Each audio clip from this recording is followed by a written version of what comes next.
Bueno, continuamos con nuestro siguiente tema, que sería el tema número 3, estructura de los fosfolípidos y los derivados. A estas alturas, pues ya vimos lo que son los ácidos grasos, cómo se clasifican los lípidos, y pues lo que vamos a ver ahora es la estructura que van a llevar estos fosfolípidos y pues los derivados que podamos encontrar. El objetivo específico de este tema, pues reconocer la estructura del ácido graso como monómero constituyente de los lípidos compuestos en los alimentos.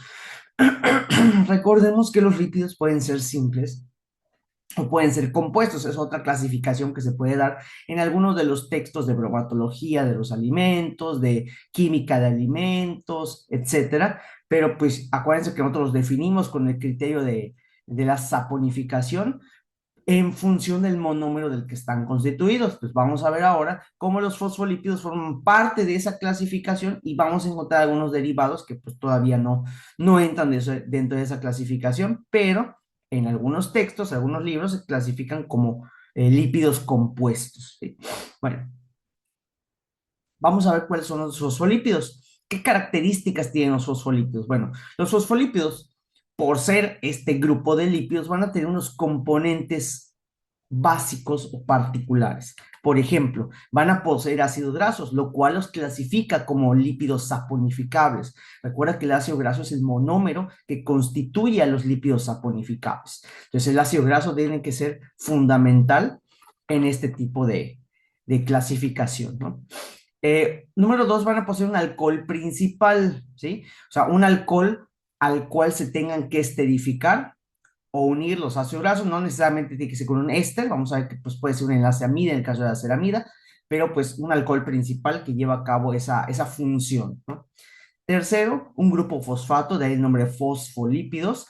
Y cuarto, un aminoalcohol, que a diferencia del alcohol principal, el aminoalcohol contiene un grupo nitrógeno positivo, un grupo amino, y es de ahí que adquiere esa importancia o adquiere esa distinción con respecto al alcohol principal, ¿sí? Entonces, con base en ello, pues vamos a ver que los fosfolípidos se clasifican en dos rubros. Si el alcohol principal resulta ser glicerol, entonces estaríamos ante un fosfoglicérido, cuya función, dice, pues son los que se encuentran mayoritariamente en las membranas celulares. Ya vimos que la función básica de los lípidos es la constitución de membranas. Bueno, de esa constitución de membranas, pues los fosfolípidos son los que tienen la batuta principal. Ellos son los que se incorporan y los que le dan sustento a estas membranas, ¿sí? Los que los forman en su mayor parte. Y si el alcohol principal, o sea, el elemento número 2, resulta ser la esfingosina, pues tendríamos a un esfingolípido. Este esfingolípido, digamos que es una versión la cual se encuentra tanto en membranas animales como en los vegetales. En los animales, pues porque los esfingolípidos son precursores de los glucolípidos, como la ceramida, los sulfátidos, los cerebrósidos, los gangliósidos, y estos pues van a formar parte de estructuras fundamentales del sistema nervioso, en el caso de los animales, ¿sí? Entonces también lo vamos a encontrar en tejidos animales, pero tejidos muy específicos, sobre todo el tejido nervioso, y también vamos a encontrar una versión que es para los vegetales, que sería la fitoesfingosina, que es la que los conforma, ¿no? Pero eso no vamos a hablar, simple y sencillamente nos vamos a centrar en la aplicación que tienen pues, a nivel de los alimentos. Bueno, aquí vemos la estructura general. ¿Cómo está formado? Un alcohol principal, aquí está el glicerol, está formado por uno, en este caso dos ácidos grasos, ¿sí?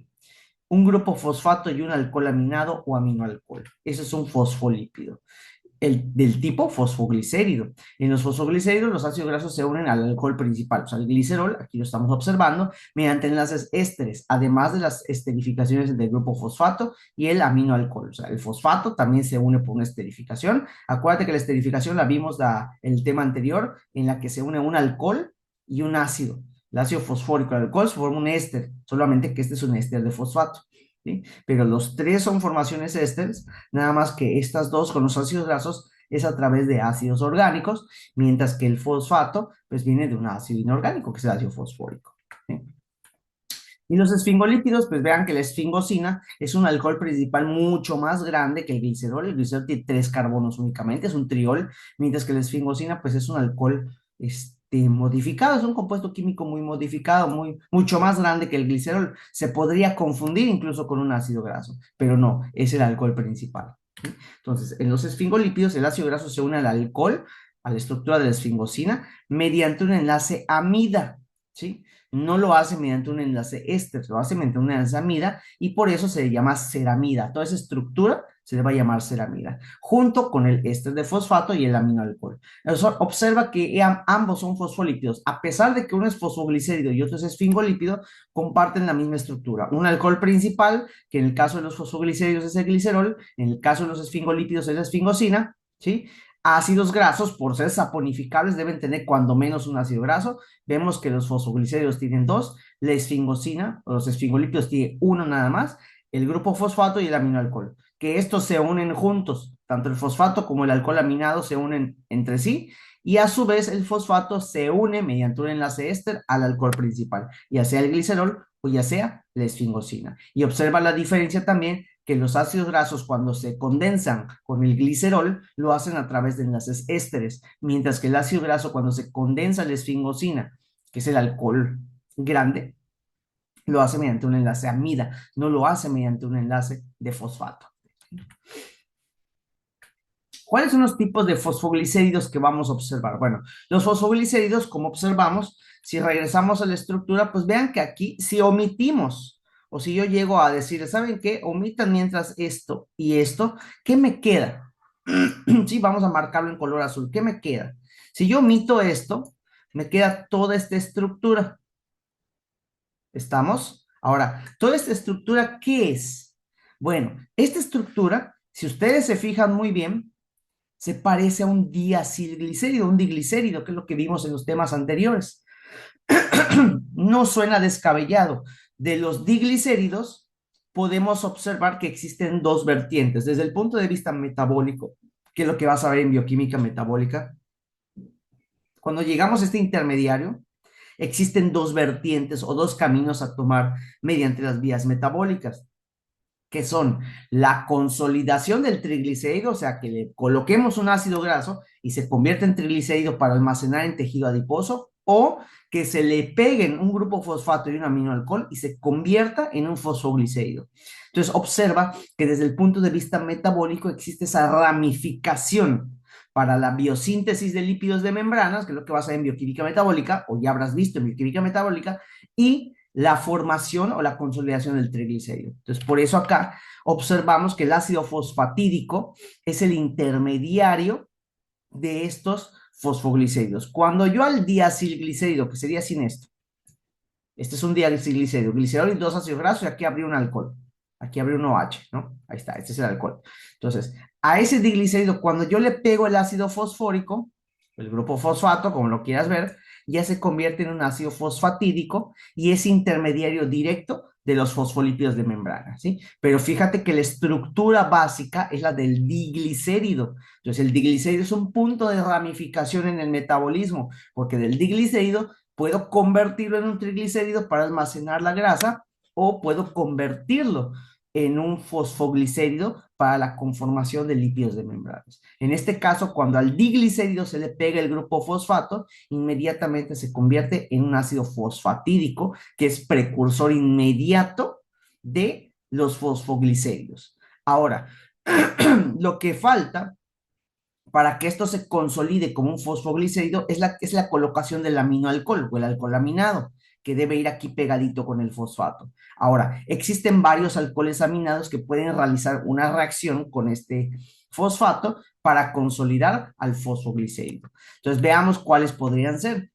Este alcohol aminado puede ser la colina, ¿sí? Aquí es donde se llevaría a cabo el enlace con el grupo del ácido fosfórico, del fosfato, o sea, aquí vendría, se conectaría de este lado para formar lo que es, pues, este tipo de fosfoglicérido en particular, en donde el alcohol aminado podría ser la colina. A estos se les llama lecitinas. A estos fosfoglicéridos en particular se les llama lecitinas. Puede ser la etanolamina, ¿sí? Y cuando se une y forma el fosfoglicérido correspondiente, a esos fosfoglicéridos se les llama etanolamincefalinas. Podría ser la serina. Entonces, la serina cuando se une, se convierten en cefalinas. sea, son conocidos como las cefalinas. Y los monoinositoles o el inositol, y a estos se les llaman inositofosfatos. ¿Sí? Entonces, observa que en función de qué tipo de alcohol aminado se le conecte, pues vamos a ver que ese fosfoglicérido adopta un nombre, ¿no? Lecitina, etanolamincefalina, cefalina, inositofosfátidos, etcétera. Y pues obviamente su función bioquímica es distinta dependiendo de ese aminoalcohol, ¿sí? Entonces aquí podemos observar que encontramos al grupo nitrógeno, al amino positivo, en la gran mayoría de los casos. Solamente en los inositoles no aplica porque pues esto ya es un monosacárido. Sí, pues aquí los grupos alcohol son los que van a tener esa chamba. Pero pues vamos a observar que dependiendo, o el meollo del asunto aquí es que dependiendo del aminoalcohol que se una a ese ácido fosfatídico, pues vamos a obtener un fosfoglicérido diferente. Bueno, ¿para qué nos sirven los fosfoglicéridos? Muy punto y aparte que tengan una función bioquímica y fisiológica específica que ya habrás visto o estarás viendo en bioquímica metabólica o en fisiología o estarás comentando en fisiopatología. La función que tienen los fosfoglicéridos en los alimentos, los fosfolípidos en general, pues vamos a ver que llevan a cabo un proceso importante que se llama la emulsificación. ¿Qué es esto? Pues yo tengo dos materias acuosas de agua y la fase de aceite que no se combinan, no se mezclan de ninguna manera. Sin embargo, cuando yo agrego estos fosfolípidos a la solución que tiene agua y tiene grasa, pues vamos a observar que se lleva a cabo la combinación, ¿no? Esta es la capacidad emulsificante de los fosfoglicéridos, así como vamos a observar este, que pues a nivel fisiológico tenemos a la bilis, ¿no? Que es un componente emulsificante de grasas precisamente para que podamos absorber correctamente las grasas provenientes del alimento, pues los fosfoglicéridos tienen esa función de ser agentes emulsificantes debido a que tienen una parte polar y una parte apolar. Es importante recalcar esto. ¿Cuál sería la parte polar? Voy a regresar un poquito para mostrárselos. Ahí está. Si nosotros hablamos de las partes que puede tener tanto los fosfoglicéridos como los esfingolípidos, ¿eh? Esto va para todos. La parte apolar está representada por esto de rojo que voy a colocar, que serían los ácidos grasos junto con los esqueletos del alcohol principal. Esto correspondería a la parte apolar, mientras que la parte polar queda encabezada por el grupo fosfato y el alcohol aminado, ya que son los que poseen cargas eléctricas. Y lo mismo pasaría en el caso de los esfingolípidos. Esta es la parte polar correspondiente al alcohol y al grupo fosfato, y la parte apolar en este caso la correspondería el ácido graso y el alcohol, que sería la esfingosina. ¿Sí? Entonces, ellos al tener esta doble capacidad, así como vimos en el ácido graso, cuando vimos el tema de ácidos grasos, son moléculas anfipáticas, ya que poseen una parte polar, que sería pues todo lo que encabeza al aminoalcohol y al grupo fosfato, ¿no? Esta parte correspondería a la parte polar, tanto aquí como acá, es decir, la parte que puede interaccionar con el agua y con otras sustancias, y también vamos a encontrar la parte apolar. No, bueno, vamos a poner por acá, esta es la parte apolar o no polar. Ay, qué feo, pero bueno, que no, esta es la parte apolar. Bueno, se entiende un poquito, ¿no? Uy, pero feísimo. Pero bueno, ahí está. Estos serían los dos componentes. Parte polar y la parte apolar. Ay, por esa cosita. A ver, voy a hacer un poquito mejor. Si trabajamos a este nivel, ahí está. ¿Ok? Pues aquí tendríamos esta que sería la parte polar, tanto aquí como acá, y este en rojito, pues sería la parte apolar. Entonces, al tener dos elementos que son la parte polar y la parte apolar, pues este lípido se considera como un lípido ¿sí? O una molécula anfipática, así como los ácidos grasos solitos. Cuando el ácido graso ya se conecta con el alcohol, ya se esterifica, ya no es anfipático, porque la parte que tenía polar, que es el ácido carboxílico, se ha sacrificado para formar un nuevo enlace, que es el enlace éster, y por eso ya no se considera anfipático. Si el ácido graso estuviese solito, sin esterificar, sigue siendo anfipático porque el grupo carboxilo es susceptible a reaccionar con el agua o con cualquier otra sustancia, siempre y cuando el tamaño de la cadena hidrocarbonada se lo permita, ¿sí? Entonces ahí está, ahí tenemos entonces esos conceptos que son importantes para nosotros y recalcándolo, ¿sí? Entonces por esa razón observamos que al ser anfipáticos tienen esta acción importante dentro de los alimentos que es la emulsificación, ¿sí? Entonces aquí avanzamos y retomamos la emulsificación. ¿Cómo se da el proceso de emulsificación? El primer paso, la primera fase, es que los fosfoglicéridos se sitúan en la interfaz entre agua y aceite, o sea, como que están en el límite, ¿no? Con su cabeza hidrofílica orientada hacia el agua, acuérdense que la cabeza hidrofílica está encabezada por el grupo fosfato y el aminoalcohol, y las colas hidrofóbicas, que serían los ácidos grasos y el alcohol principal, hacia la grasa, o sea, cada quien se va con su semejante, con su homólogo. En la segunda fase, la presencia de los fosfogliceros reduce la tensión superficial entre ambas fases, o sea, como que empiezan a combinarse hasta cierto grado, libera la tensión que hay, ¿no? Facilitando la dispersión de una en la otra, o sea, es un facilitador para que el agua se integre a la grasa o al revés. La fase 3, dependiendo de la concentración de fosfoglicéridos y el tipo de mezcla, pueden formarse pequeñas micelas, que son esferas con grasa en el interior, o bicapas lipídicas, que son estructuras similares a las membranas. Eso ya va a depender, como nos dice acá, de la cantidad, la concentración de los fosfoglicéridos y el tipo de mezcla que sea. Y la cuarta fase, pues la carga eléctrica y las interacciones de las moléculas evitan que las gotas de grasa se unan nuevamente, manteniendo una emulsión estable por más tiempo. O sea, este es el proceso que se lleva a cabo. Las cargas eléctricas del aminoalcohol y el grupo fosfato, pues evitan que los cúmulos de grasita se vuelvan a combinar entre sí y los mantienen dispersos en toda la solución. Y de esa manera, como nos dice acá, la emulsión se mantiene por mucho más tiempo. Entonces aquí observamos cómo se da el proceso de emulsificación o de emulsión, que es importante dentro de la industria de los alimentos y los fosfoglicéridos contribuyen a ello. ¿Ok?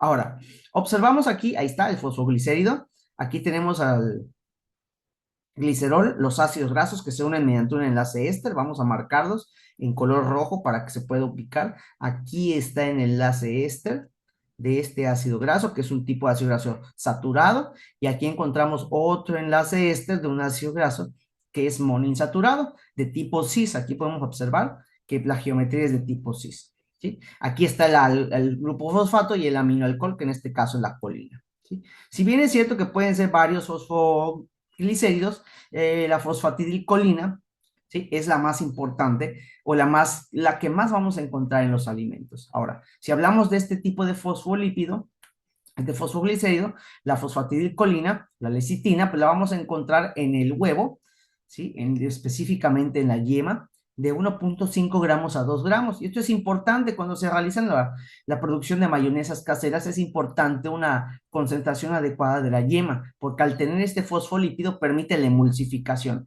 permite que la materia grasa de la mayonesa se combine con la materia acuosa, generando pues la textura original de la mayonesa y pues obviamente es culinariamente es mucho más factible que un comensal pueda consumir ese alimento a que esté en su fase grasa y su fase acuosa. Entonces la lecitina está presente en la yema de huevo y por eso es importante utilizarla en la elaboración de mayonesas o aderezos caseros.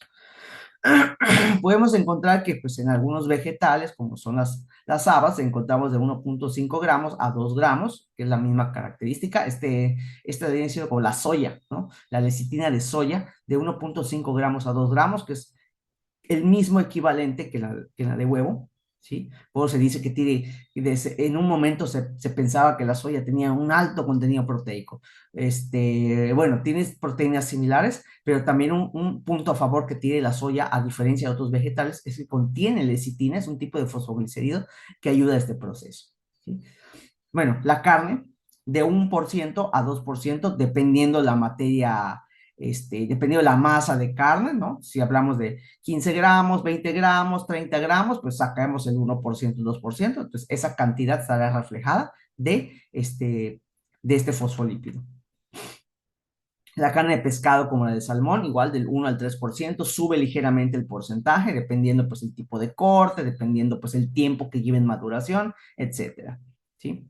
Los pistaches de un 2 a un 4%, y pues otras semillitas como los cacahuates, semillas de girasol, que van del 2 al 3% de la misma forma. Entonces vamos a observar cómo este tipo de fosfoglicéridos, que en este caso la fosfatidilcolina, llamada lecitina, pues la encontramos en una gran variedad de alimentos, dependiendo pues un gramaje establecido en el caso del huevo, en el caso de la soya, pero en algunos alimentos se expresa en función del porcentaje porque va a depender de la masa de alimento, ¿sí? Entonces ahí tenemos lo que viene siendo la presencia de este fosfoglicérido en los alimentos. Bueno, con eso pues ya terminamos la parte de los fosfoglicéridos y entramos a lo que son los esteroides animales. El principal, el más importante, pues es el colesterol para nosotros como especie humana, ¿no? Es un componente esencial en las membranas animales para brindar sostén, así como lipoproteínas plasmáticas, que es lo que ustedes ya habrán visto en bioquímica, en nutrición, en fisiología, como las lipoproteínas, las LDL, las HDL, los kilomicrones, etcétera. Pues básicamente la lipoproteína, ¿qué es? Es una masa de lípidos que tiene proteínas alrededor. Estas proteínas le van a brindar, número uno, solubilidad para que pueda viajar a través del plasma, de la sangre, y número dos, contiene receptores que permiten identificar los diferentes tipos de tejidos, ¿sí? Entonces aquí observamos que el colesterol pues tiene una función importante para nosotros, que es el componente que le da sostén a las membranas animales. Así como los vegetales carecen como tal de colesterol, eh, conformando sus membranas, pues ellos lo compensan con la pared celular. Nosotros pues no tenemos pared celular, por eso no contamos con esa estructura. Sin embargo, el colesterol lleva a cabo la misma función. ¿Okay? Bueno, en carnes, pescados, huevos y lácteos, el colesterol forma parte de las membranas celulares, influyendo en su textura y la estabilidad del alimento, ¿sí? Por eso muchos alimentos tienen un sabor particular cuando carece de ellos o cuando tiene ellos. Por ejemplo, cuando hacemos un ceviche y no le colocamos camarón, el ceviche tiene otro sabor, pero cuando le incorporamos camarón, el sabor cambia. Hay personas que lo notan inmediatamente. ¿Por qué? Porque el camarón contiene colesterol, ¿sí? Entonces, el camarón contiene colesterol. Entonces, al hacer un ceviche con camarón, al incorporarle camarones al ceviche de pescado, de pulpo, de lo que tú quieras, le aporta ese sabor extra, esa textura, que es fácilmente reconocible para nosotros, porque pues, como comemos la mayor parte del tiempo carne de organismos terrestres, que es rica en colesterol, y estamos acostumbrados a esa textura. Por eso cuando comemos un ceviche, el cual no contiene camarón, pues tenemos un sabor, una sensación en el paladar rara, no estamos acostumbrados a ello, pero al incorporarle el camarón, inmediatamente ya llega un sabor familiar, una textura familiar, porque el camarón contiene colesterol, ¿sí? Segundo, en los alimentos, el colesterol puede ser transformado en derivados como la vitamina D, hormonas esteroideas y ácidos biliares cuando son ingeridos y metabolizados por el cuerpo, que lo platicamos en clase. Si bien el colesterol pues es una molécula que no se elimina rápidamente del cuerpo, tarda en absorberse en el hilo distal, ¿sí? Pues bueno, una forma de eliminar, entre comillas, como tal, el colesterol, ya que ojo, no es un lípido saponificable, lo explicamos al principio del tema de lípidos. Este es un lípido derivado de las unidades isopreno. Por eso yo no puedo obtener energía a través de este tipo de lípido, que es un esteroide. Este esteroide no me permite obtener energía como tal porque no está formado por ácidos grasos. Los que se convierten en energía a través del metabolismo de la beta oxidación son los ácidos grasos, no la unidad isopreno, no colesterol, no terpenoides, ¿sí? Entonces, aquí no puedo utilizarlo como una fuente de energía a mi favor. Sin embargo, ¿qué sí podemos hacer? Convertirlo en otros sustratos, como sería la vitamina D, las hormonas de tipo esteroideo y los ácidos biliares.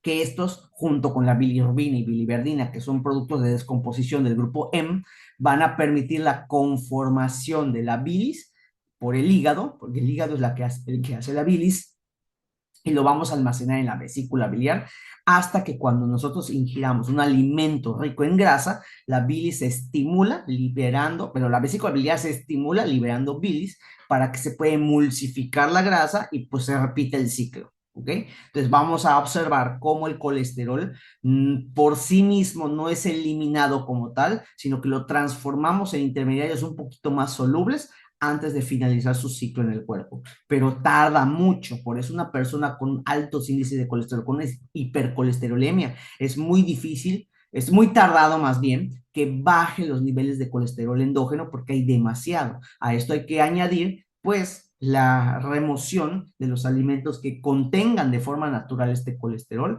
y si es necesario una aplicación farmacológica de las estatinas para evitar que la hidroximetil coenzima A reductasa, que es la enzima que se lleva a cabo para la biosíntesis de colesterol, se inhiba y pues ya no haya producción endógena y nos dediquemos únicamente al colesterol que hay en nuestro cuerpo. Si bien es cierto que hay un mecanismo que dice que cuando hay mucho colesterol la enzima se inhibe, pero pues no está de más tomar esa precaución. Luego, en los alimentos grasos como la yema de huevo, la mantequilla y los quesos, el colesterol ayuda a dar textura cremosa y contribuye a la sensación de la boca, que es lo que estábamos comentando. Típico lo que es la yema de huevo, tenemos ese sabor específico cuando lo consumimos de manera cruda o lo probamos, probamos algún alimento que se prepare con esto, pues le da esa textura, ese plus, ¿no? Lo mismo la mantequilla y los quesos. En la industria alimentaria, la cantidad de colesterol en un alimento puede ser usada para determinar la pureza de productos cárnicos y lácteos, ¿no? ¿Por qué? Porque como son de origen animal, deben de poseer colesterol y si la carne, por ejemplo, es fresca, está en un proceso de maduración reciente, debo encontrar niveles de colesterol relativamente elevados porque la carne todavía está, digamos, empezando, estando en el anaquel, ¿ya? Durante el proceso de maduración de carne, que es lo que vamos a ver en tecnología alimentaria uno cuando veamos la unidad 2 que son cárnicos. Entonces, ahí vamos a observar que es un parámetro de control para saber la calidad de ese alimento en particular. ¿Ok? Entonces ahí tenemos lo que son los pormenores de los esteroides animales, específicamente el del colesterol, que es el que nos interesa con mucha devoción. ¿Cuáles serían los usos del colesterol? Bueno, el colesterol puede esterificarse, es decir, el colesterol se puede combinar con un ácido graso en un proceso de esterificación para que de esa manera se pueda almacenar o se pueda movilizar a través de una enzima que es la enzima ACAT, que es la cilcoenzima A colesterol aciltransferasa. Entonces, esta enzima ayuda a que el colesterol se pueda esterificar. Acuérdate que el colesterol tiene un grupo alcohol, un OH, por lo tanto, cuando yo combino un alcohol con un ácido graso, se forma un éster. Aquí está el grupo éster, vamos a marcarlo. Aquí está el grupo éster que permite la unión de estos dos componentes, que serían el colesterol, por una parte, que es todo esto, y el otro radical, que sería la cola del ácido graso, dependiendo pues de qué tipo de ácido graso sea. Entonces, este es el grupo éster que se forma a través pues de esta enzima, que es la ACAT.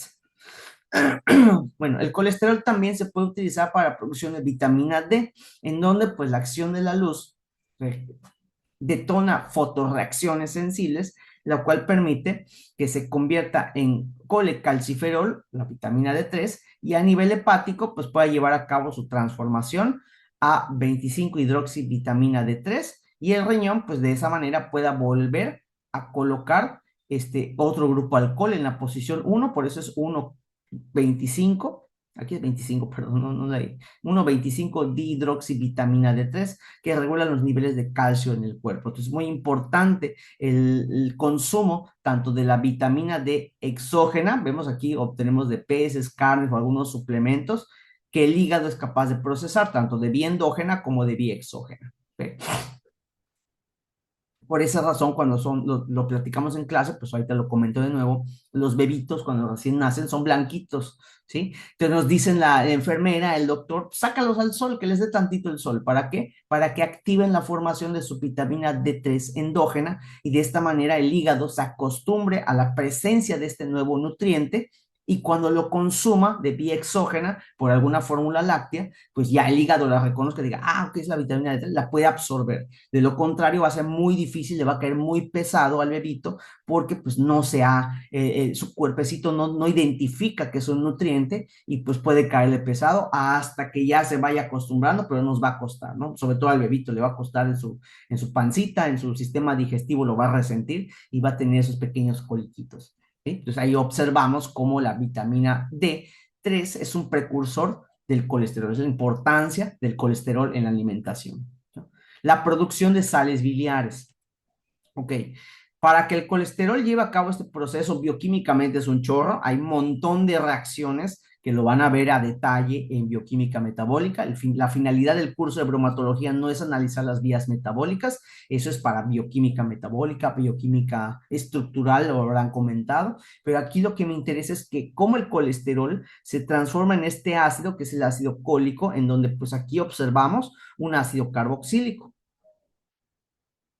Aquí observamos un ácido carboxílico y dependiendo con qué aminoácido o derivado de aminoácido se junte, si se junta con la glicina, que es un aminoácido, lo vamos a ver en el siguiente tema de bromatología de proteínas, se forma pues el ácido glicocólico, que este es un tipo de sal biliar, o si se combina con un derivado de aminoácido, que es la taurina, pues aquí tendríamos al ácido taurocólico, ¿sí? Que también es un tipo de sal biliar, las cuales se combinan con componentes específicos, se combinan con la bilirrubina, la biliverdina, componentes de la eliminación del grupo M, de la hemoglobina o de las hemoproteínas, y de esta manera se consolidan las sales biliares, que son las que crea el tejido hepático y almacena en la vesícula biliar, ¿sí? Que nos van a ayudar para el proceso de emulsificación de las grasas.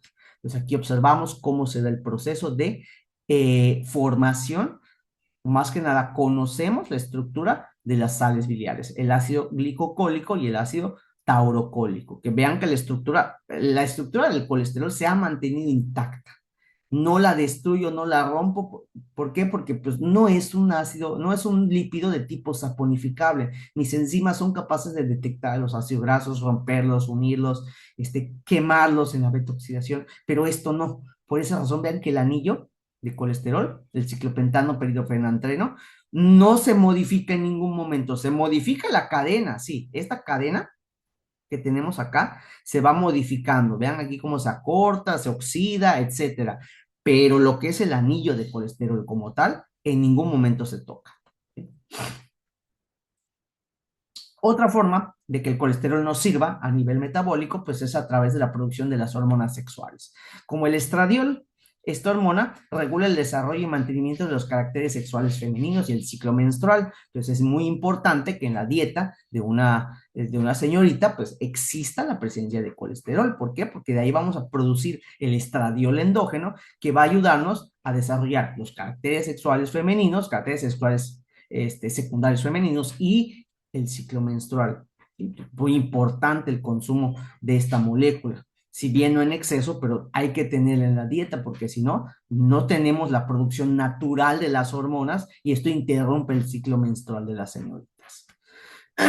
La testosterona, que regula el desarrollo y mantenimiento de caracteres sexuales masculinos, caracteres sexuales secundarios, la misma estructura, solamente que para el caso de los varones, y pues no quiere decir que nosotros solo tengamos este y las mujeres solo esta, tenemos de los dos, solamente que en diferente proporción.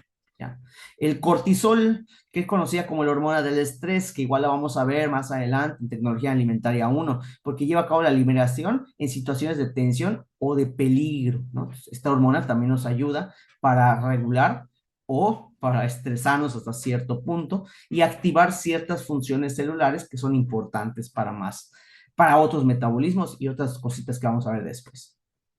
La aldosterona, su función principal es regular el equilibrio de agua y electrolitos, ¿sí? Porque siempre les he comentado, cuando hablamos de un equilibrio hídrico, este equilibrio puede ser literal solamente del agua, que es el equilibrio como tal hídrico, el equilibrio electrolítico, que es a través de los minerales que están disueltos en el agua, y el equilibrio ácido-base, que de eso se va a encargar el riñón. Entonces, cuando hablamos de esto, vamos a regular el equilibrio de agua y electrolitos, sobre todo el sodio y el potasio, que son importantes durante ciertos procesos fisiológicos, como lo es la contracción muscular en el caso del músculo cardíaco, y lo que viene siendo la conductividad eléctrica, la despolarización de las membranas de las neuronas para que el potencial de acción o el impulso nervioso se pueda llevar desde la neurona receptora hasta la neurona motora o efectora, ¿sí? Lo que ayuda a controlar la presión arterial, ¿no? Entonces aquí vamos a encontrar que la aldosterona pues lleva a cabo esa función y vean que el anillo sigue estando igual. Tiene ligeras modificaciones químicas que son en el grupo alcohol. Aquí el estradiol todavía sigue teniendo el alcohol natural del, digamos, del colesterol.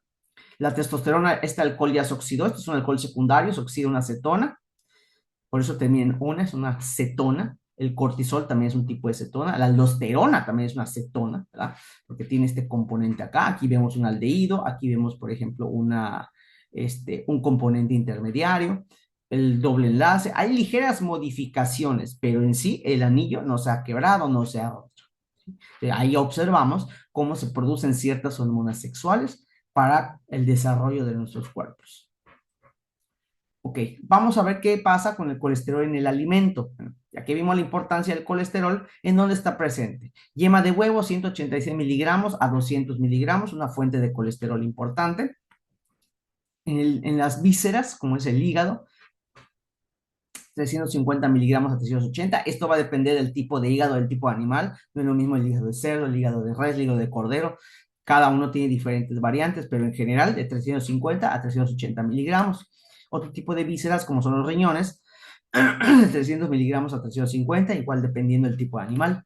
En la mantequilla vamos a encontrar 215 miligramos a 250 miligramos de colesterol, que es, que es el que contribuye a dar esa textura característica.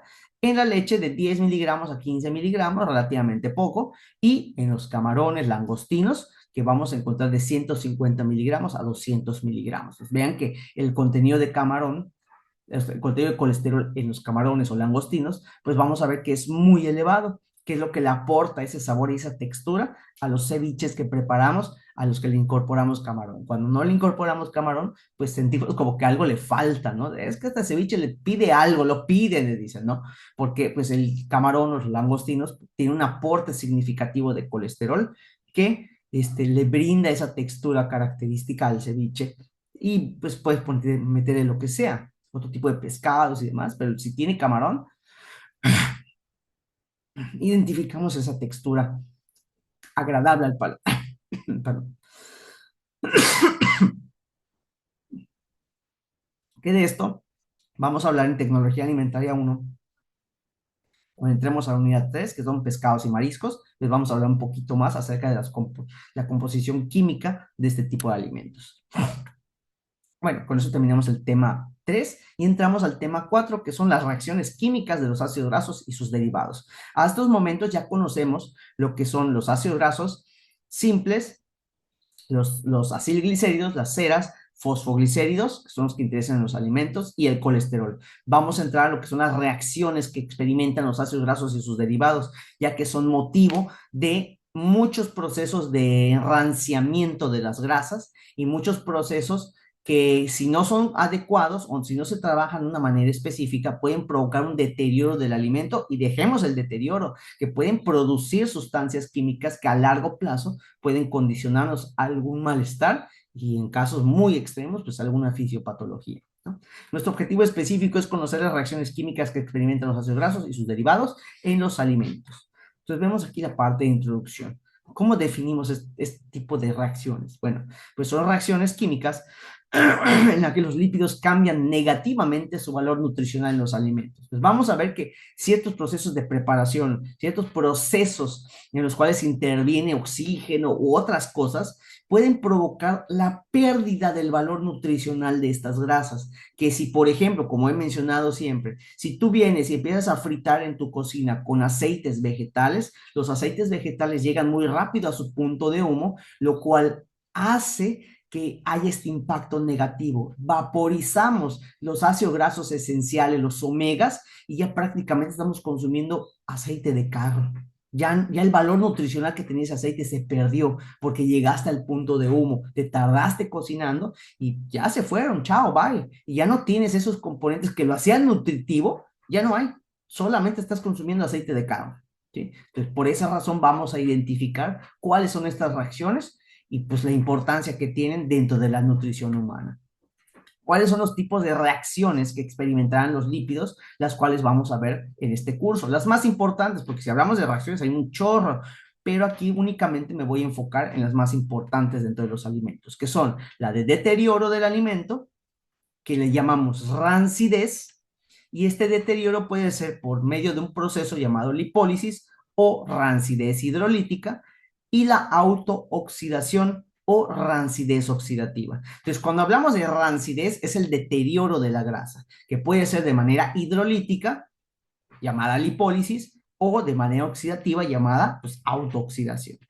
Y también vamos a encontrar reacciones que modifican a estos lípidos, que vienen siendo la hidrogenación y la interesterificación. ¿Sí? Dentro de estos dos bloques hay muchas más reacciones, pero únicamente me voy a enfocar a las más importantes desde el punto de vista nutricional y desde el punto de vista de tecnología de los alimentos, porque nos va a servir para las materias subsecuentes de tecnología alimentaria 1 y tecnología alimentaria 2. Bueno, ya que lo distinguimos, pues vamos a hablar de las reacciones de deterioro.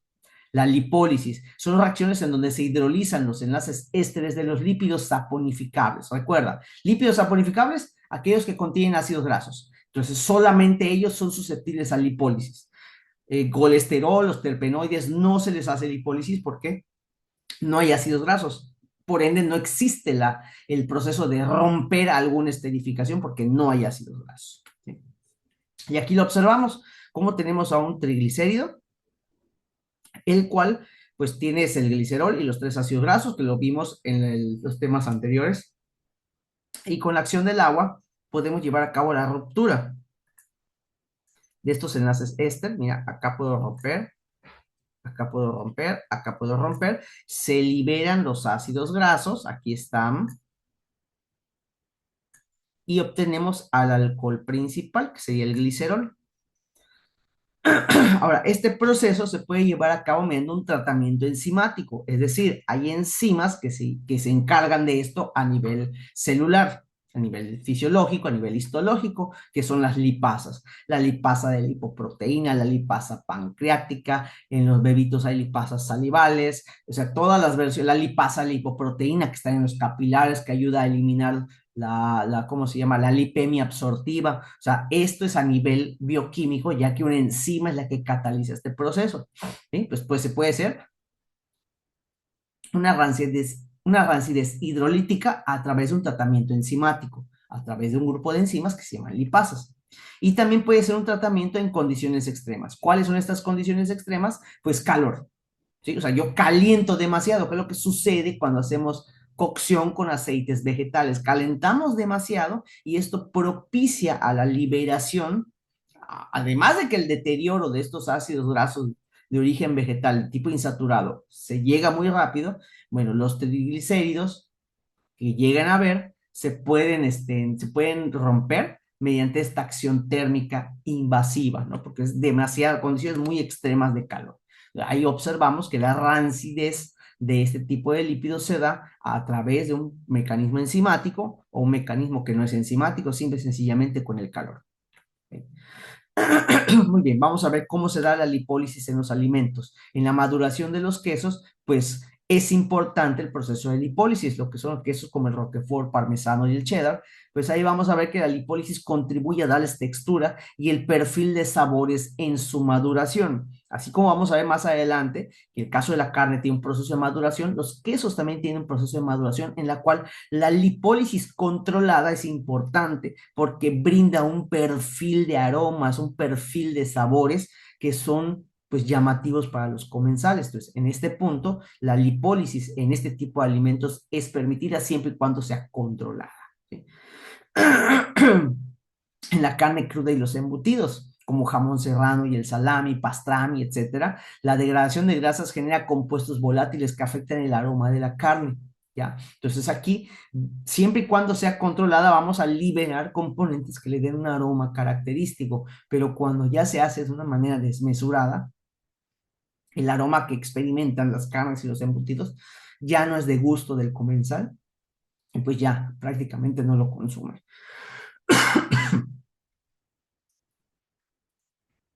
en los lácteos derivados como la crema, mantequillas y cremas en general, y malas condiciones de almacenamiento, la lipólisis puede generar esa rancidez, o sea, que ya no tenga ese sabor o incluso tenga texturas que no son aptas de una crema o de una mantequilla. Entonces ahí hay que tener mucho cuidado en el proceso de embalaje y almacenamiento de este alimento, porque puedes detonar una rancidez oxidativa o una rancidez en general, y esto altera grandemente la percepción y las características organolépticas de este alimento.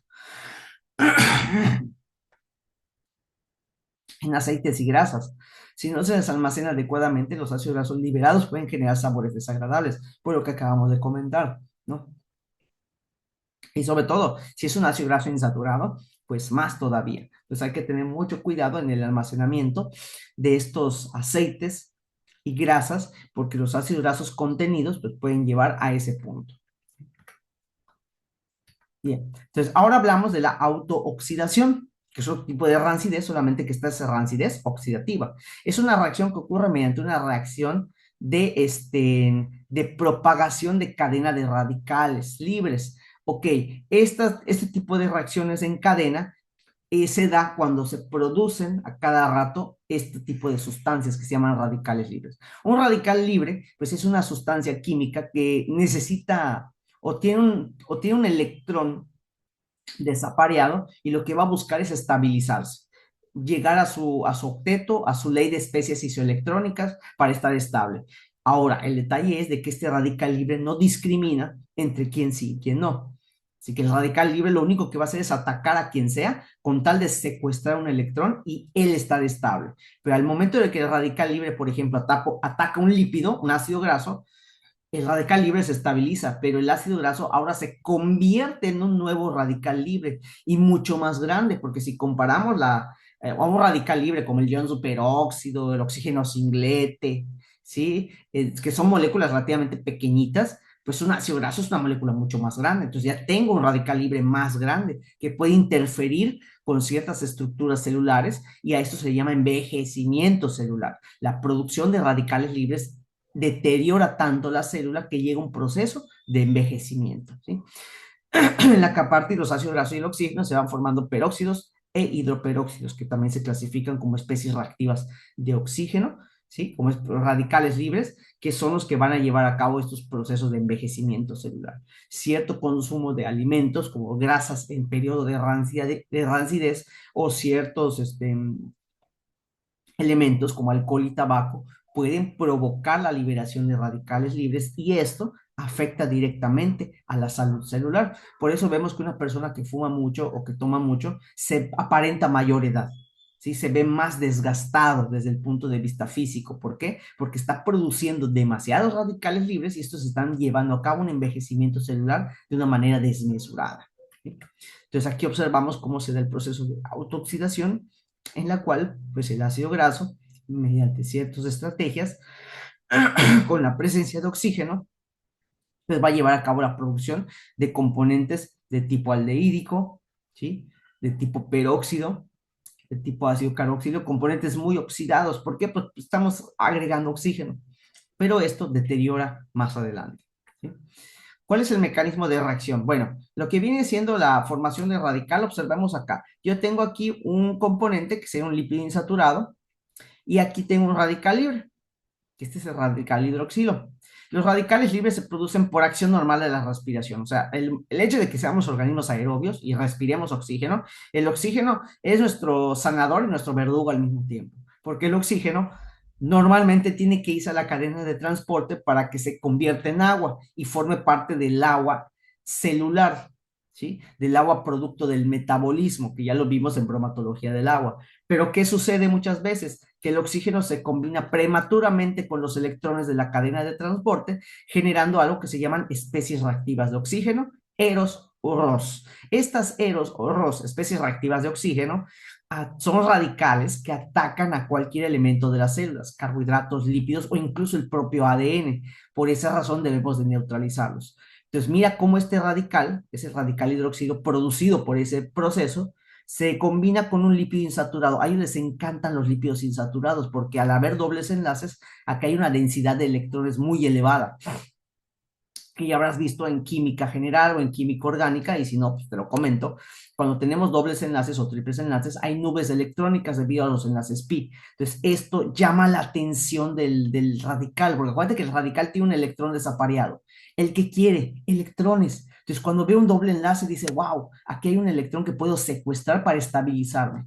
Y efectivamente, ese radical viene, ataca al lípido insaturado, ¡pum! Y él se estabiliza, se convierte en agua y, ah, qué chévere. Esto lo debería hacer naturalmente en la cadena de transporte electrónica, en el cuarto complejo, pero por alguna razón no lo llevó a cabo y su objetivo es el mismo. Pues voy a crearme en agua para estar más estable. Ok, ve que este radical es pequeño, se estabiliza, formas una molécula de agua, perfecto. Pero ¿qué pasa? Que este lípido insaturado ahora se convierte en un mega radical. Este mega radical libre ahora va a atacar a las estructuras subcelulares, ¿no? Este radical puede seguirse oxidando para generar un peroxirradical, entonces todavía peor la cosa, ¿sí? Y pues estos pueden atacar de manera específica a los componentes celulares. Suponiendo que se combine con otro lípido insaturado, ok, este lípido peroxirradical se estabiliza como peróxido, pero ¿qué sucede? Que este señor se vuelve a convertir en un lípido radical y este ciclo continúa. Este ciclo va a continuar hasta que yo lo frene. Entonces, vean la importancia de lo que es el proceso oxidativo en las grasas. Si yo consumo un alimento graso que está mal trabajado, mal conservado o está reciclado, como los típicos aceites donde se hacen los panuchos, salbutes, las fritangas, que se recicla y se recicla y se recicla y se recicla a infinitum, pues esto va a hacer que se oxide cada vez más y provoque radicales libres. La grasa que estás consumiendo ya son puros radicales libres. Entonces ahí está lo peligroso. ¿Ok? Se generan compuestos que mantienen y aceleran la reacción, que es lo que estamos observando acá. Se sintetizan sustancias de bajo peso molecular que confieren olor típico de grasa oxidada, así como grasa de carro. Así vas a oler el aceite que se está recicle y recicle. La señora que te vende los panuchos y las fritangas está usando tanto el aceite que ya sientes un olor rancio. Ahí está rancio este aceite. Incluso pruebas el alimento frito en ese aceite. Te sabe a aceite de coche, ¿sí? Por de tanto reciclado que está haciendo y obviamente tanta aireación incorpora oxígeno y fomenta el proceso oxidativo, ¿sí? Se favorece con el incremento del índice de yodo que absorbe el oxígeno, ¿sí? La reacción depende de la distribución de los lípidos del alimento, obviamente, pero si hablamos de un aceite donde vas a freír, pues todo es materia lipídica, ¿sí? Todo es materia lipídica, no hay azúcares, no hay proteínas, pues aumenta obviamente la producción de radicales libres y cuando te comes ese alimento rico en radicales libres, pues debes tener un sistema antioxidante muy potente porque si no, va a suceder esto. Y esto es una reacción cíclica, por eso se dice que se encadena. O sea, uno forma al otro, el otro forma a este, y así sucesivamente hasta que se interrumpe el ciclo. ¿Sí? Ahora, la actividad del agua que vamos a observar aquí. En la oxidación lipídica observamos que va a llegar un punto en el cual la actividad de agua disminuya este proceso lipídico. ¿Por qué? Como ya vimos en bromatología del agua, el agua va a amalgamar al alimento y va a evitar que el oxígeno trabaje con él. Pero si la actividad del agua va incrementando, ¿esto qué hace? Que el nivel de oxidación pues vaya aumentando de igual manera, ¿sí? Desde un punto de vista químico, por un equilibrio químico. Entonces, lo ideal es mantener un rango de AW intermedio de 0,3 a 0,5 para evitar que la grasa del alimento proceda o sea, se dispara el proceso de oxidación. Sí va a haber, sí, tiene que haber porque la presencia de oxígeno es inminente, pero la disminuimos al mínimo. Vean cómo aquí la curva pues ya es mínima. Pero si nosotros elevamos drásticamente la actividad del agua, se dispara el proceso oxidativo de ranciamiento lipídico y pues es ahí donde ya tenemos problemas nuevamente. ¿Sí? Ahora, la autooxidación también se puede hacer de manera enzimática, ¿sí? En donde, pues igual se van a generar estos procedimientos, pero a través de una enzima que se llama la lipoxigenasa. Esta enzima, ¿sí? Nos dice que es una oxidación a cargo de la enzima lipoxigenasa, la cual se encuentra presente en las papas y los tubérculos en general. Pues ahí vamos a encontrar esta presencia de enzima. Es una reacción específica en los ácidos grasos con sistemas de enlaces pentadienos de tipo cis, o sea, dobles enlaces, por eso el N, pentadieno, o sea, con dobles tipos de enlaces, como acá. Aquí vemos dos pares de dobles enlaces. mayormente geometría cis. La geometría cis es así como tipo barquito.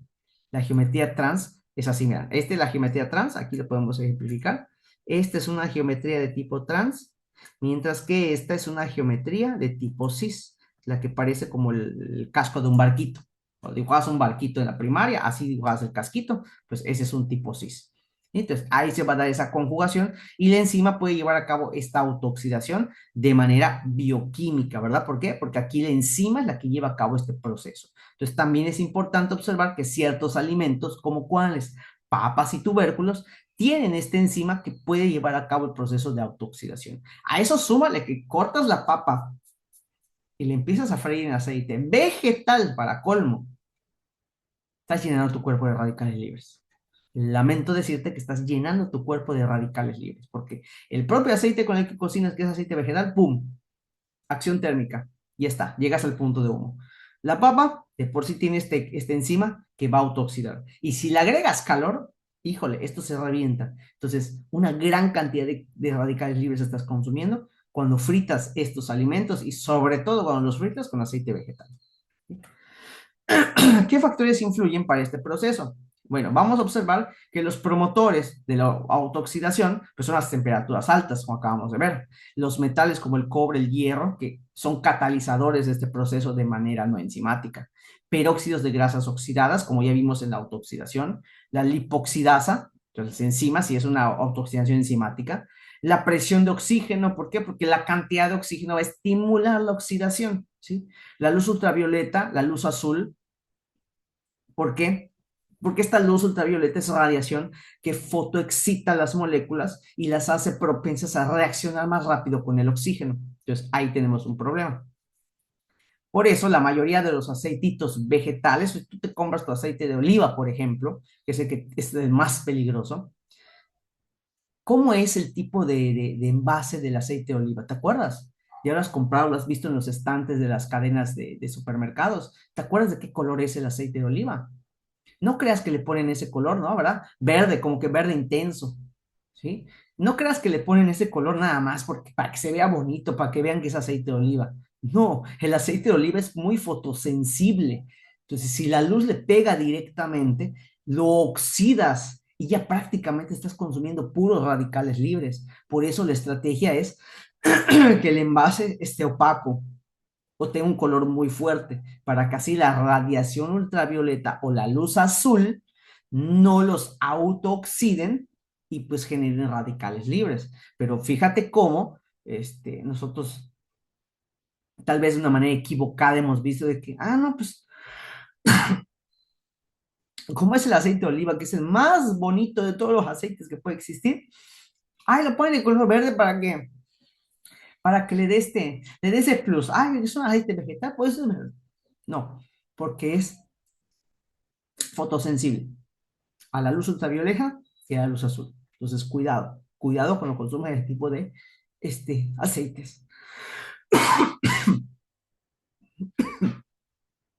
Y la poliinsaturación. O sea, varios enlaces dobles. Al haber varios enlaces dobles, hay mucha densidad electrónica y esto altera los radicales libres para poderlos atacar. Por eso, te vuelvo a repetir, nos han vendido la idea de que los ácidos grasos saturados son dañinos para nuestro cuerpo porque aumentan el colesterol endógeno, porque hacen muchas cosas. ¿Aquí en qué momento he hablado de ácidos grasos saturados? Y no lo digo yo, jóvenes, lo dice la bibliografía, lo dicen las fuentes. Te invito a que consultes las fuentes bibliográficas, consultes las investigaciones al respecto y vas a observar que siempre hablan de los ácidos poliinsaturados. Y aquí hay una contradicción, ¿no? ¿Por qué me dicen que consuma aceite de canola, aceite de girasol, aceite de oliva? Si me estás diciendo que los ácidos grasos insaturados son susceptibles a autooxidación. ¿Ya? Entonces, a este momento hay que ser capaces de discernir qué es información falsa y qué hay sustento científico y, órale, oye, pues sí, no, pues este problema no se ve o es muy difícil que se vea en una grasa animal, solamente que la estés reutilizando, ok, solo así, pero de manera natural, ve que aquí en ningún momento me están hablando de este tipo de ácidos grasos. ¿Sí? Entonces, ahí se los dejo a su criterio y los dejo para que investiguen, no se los dejo nada más al aire. ¿Sí? Ok, así como hay promotores, hay inhibidores, como la refrigeración, que vamos a ver igual en tecnología alimentaria. No, esto lo vamos a ver en conservación de alimentos, cuando veamos conservación por temperatura, por refrigeración o congelación, pues esto ayuda a disminuir la acción, sobre todo de las enzimas, como la lipoxidasa. Esto va a ayudar a inhibir y a retardar el proceso de enranciamiento. Secuestradores quelantes, ¿por qué? Porque estos remueven a los metales y al remover los metales o encapsularlos, evita que estos sirvan como catalizadores o sirvan como cofactores enzimáticos, ¿no? Sustancias antioxidantes, ¿sí? Todos los elementos antioxidantes van a ser importantes. La ventaja del antioxidante, ahorita lo vamos a platicar más adelantito, es que ellos se sacrifican, y ahorita vamos a ver por qué. El escaldado, que también es un tipo de conservación, el gas inerte o el vacío, es decir, atmósferas libres de oxígeno, atmósferas controladas, que es un proceso de conservación de igual manera. Si yo hago una atmósfera controlada o una atmósfera modificada en el empaque o en el sitio de embalaje donde está el alimento, donde está almacenado, pues remuevo la cantidad excesiva de oxígeno para evitar esto. Empaque opaco, ¿verdad? Es lo que comentábamos, como el aceite de oliva. ¿No? Pues, ay, pues está verdecito, está bonito. No, no lo hacen porque sea bonito, lo hacen porque es sumamente reactivo con la luz y peligroso, porque genera una gran cantidad de radicales libres, ¿ok? Y la hidrogenación de los ácidos grasos insaturados, que vamos a ver como una reacción de modificación de los ácidos grasos. ¿Sí? Entonces, la velocidad se duplica por cada 15 grados centígrados de incremento. Sin embargo, ocurre aún en frío, en productos donde los promotores están muy activos o en aquellos cuya monocapa de agua se haya eliminado. ¿Sí? Lo que vemos que en proceso de refrigeración y congelación no es de que la refrigeración, chicos, no es un preservante así a infinito. La preservación por refrigeración o congelación lo que hace es disminuir la velocidad de la reacción de deterioro, más no la elimina. El único proceso que la puede eliminar por acción de la destrucción de agentes enzimáticos o agentes microbiológicos es el tratamiento por altas temperaturas. ¿Sí? Cuando yo trabajo con altas temperaturas, elimino agente microbiológico, elimino agente enzimático y esto ya elimina prácticamente toda esta acción, pero lo que es la refrigeración y congelación no los elimina, ralentiza el procedimiento grandemente, pero no creas que si tienes congelado tu pescado por mucho tiempo, ahí se va a quedar sin echarse a perder.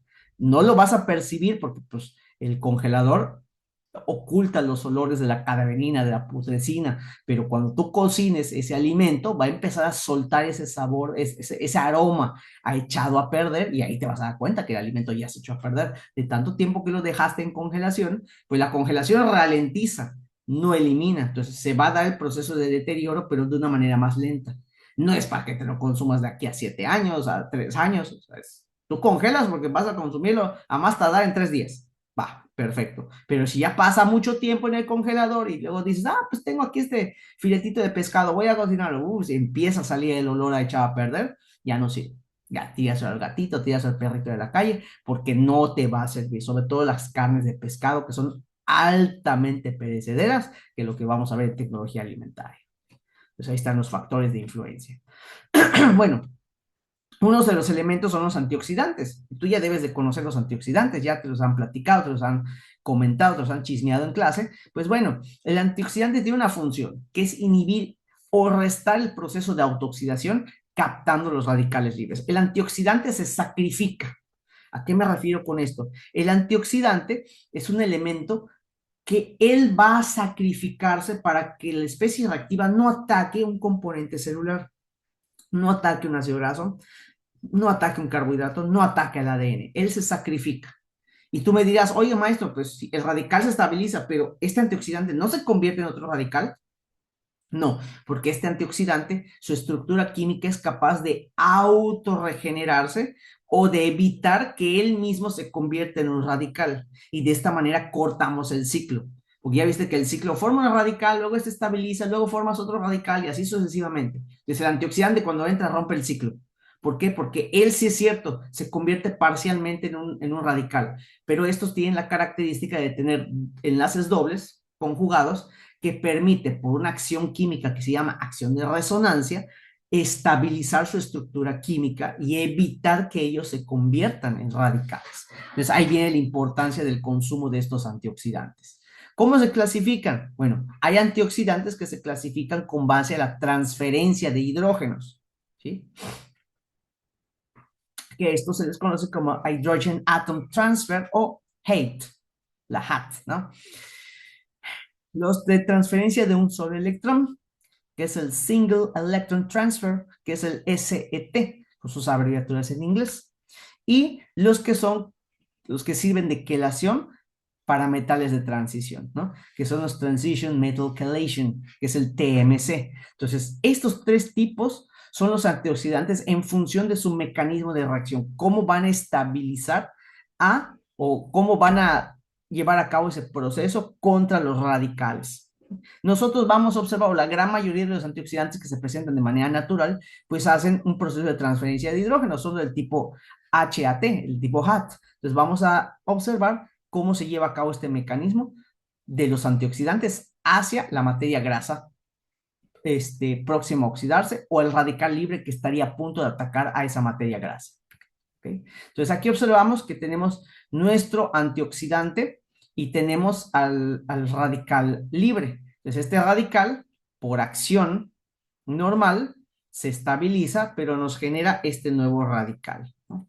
Entonces aquí lo que vamos a observar es que el antioxidante lo que va a hacer es donar un hidrógeno a este radical para que se estabilice, pero la consecuencia, ¿cuál va a ser?